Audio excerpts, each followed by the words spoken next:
Jeans घालणे ही आपली संस्कृती नाही असं मी तुम्हाला म्हणालो तर तुम्ही मला रूढीवादी, जुनाट विचाराचे किंवा कन्झर्वेटिव्ह वगैरे म्हणाल.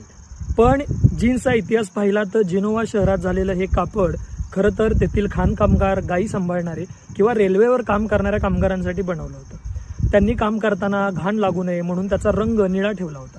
एक जीन्स बनवण्यासाठी साधारण 5,000 लिटर पाणी लागतं आणि ते धुताना आपल्या आईचा जीव नेहमीच जात असतो. सगळ्यात महत्त्वाचं म्हणजे अशी टाईट जीन्स जेव्हा पुरुष घालतात तेव्हा त्यांच्या अंडाशयामध्ये गरमीमुळे शुक्राणू तयार होत नाही आणि यामुळे पुरुषांमध्ये इनफर्टिलिटी दिवसेंदिवस वाढते.